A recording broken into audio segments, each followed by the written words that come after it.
Heading into the 2012 National Scrabble Championship in Orlando, Florida, the most intriguing storyline was the first ever clash between two legends of the game, David Gibson and Nigel Richards.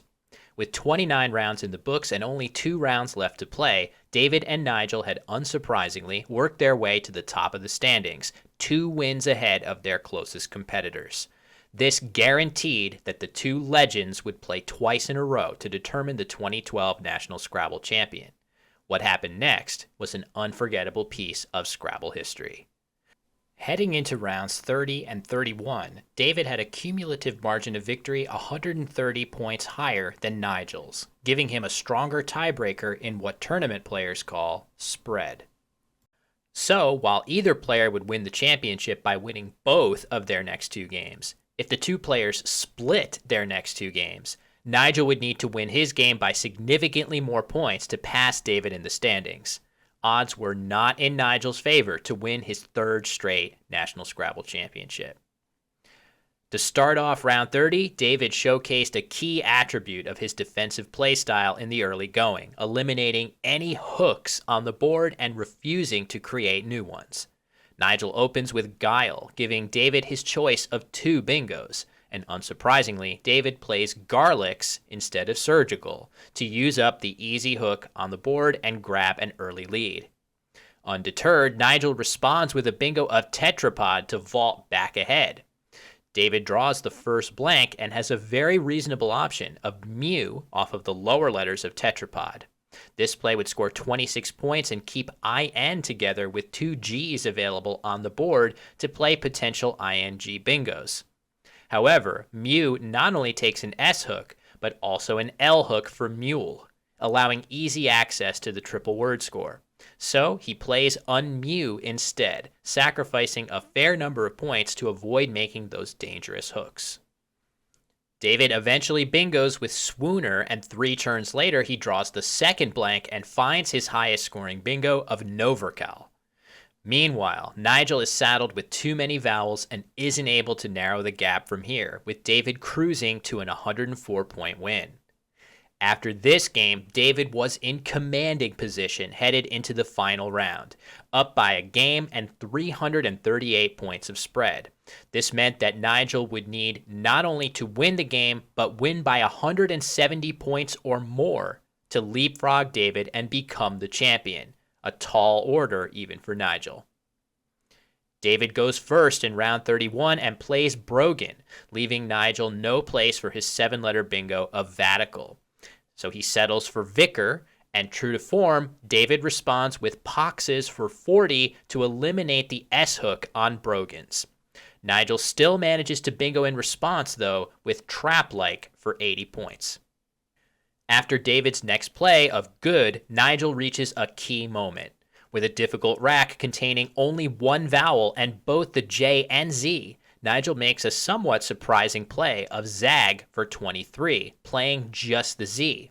In a vacuum, the Z is so much better than the J that he might have considered playing Jag instead, but this play is an amazing feat of recognition by Nigel, as his clunky-looking leftover letters of DJTTU blank actually combine with a draw of an A or an N from the bag to give him Adjutant for a huge score. Exactly the type of play he needs here, needing to win by 170 points.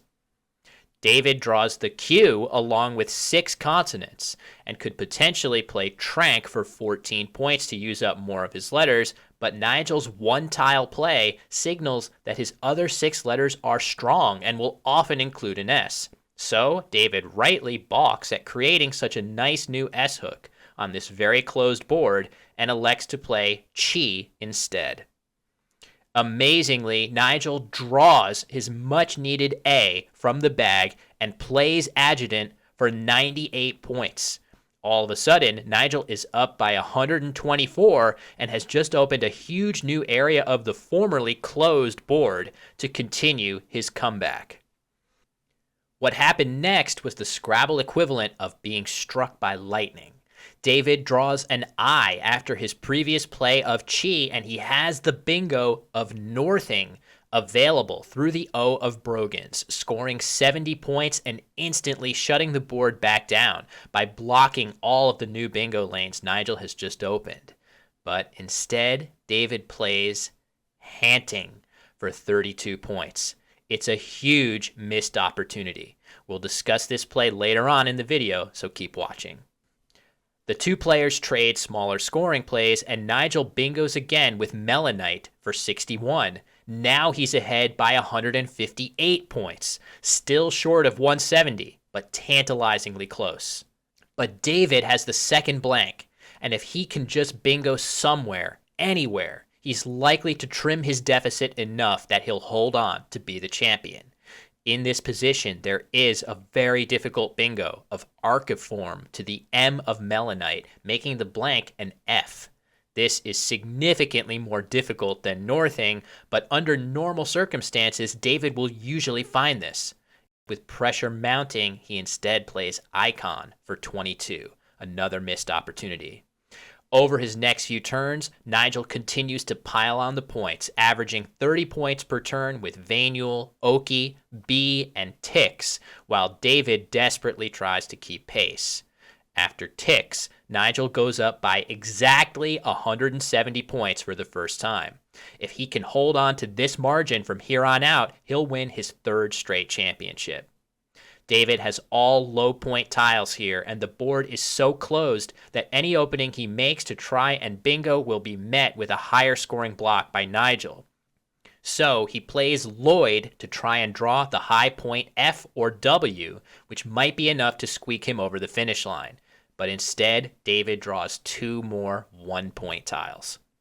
With Nigel holding the F and W and both S's, there's little David can do. After several more endgame moves, Nigel's outplay of Wefts gives him a final winning margin of 177 points, enough to barely pass David in the standings and secure his third straight North American Scrabble Championship. An absolutely staggering achievement by Nigel in a career full of them. But for me, this story has always been more about David than Nigel.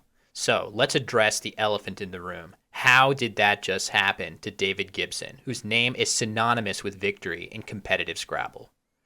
First of all, let's talk about northing. I remember seeing this play and thinking there had to have been a mistake.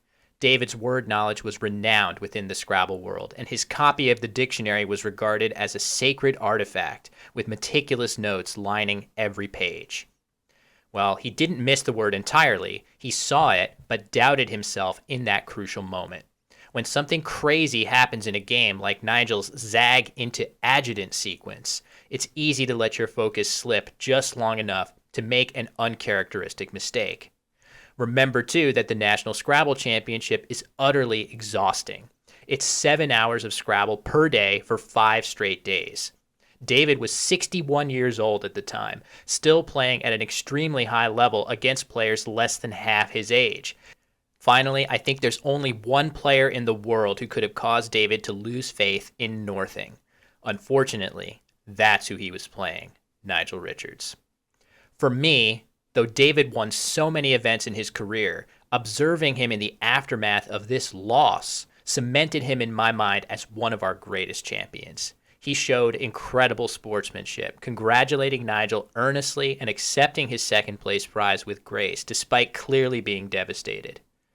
Heartbreakingly, he commented in interviews later that northing kept him up at night and that he doubted he would ever get so close to winning the Nationals again. Fortunately, he was wrong. In 2016, David Gibson won his second national championship, and in his acceptance speech, he began with these words, perhaps still with northing on his mind. My name is David, and I admit I'm a Scrabbleaholic. Any others out here? And I also admit that I make mistakes. I miss things. Even champions make mistakes, but David Gibson made fewer of them than just about anybody else. Sadly, David passed away from cancer just 3 years later in 2019. He'll be remembered as a legendary champion in Scrabble history.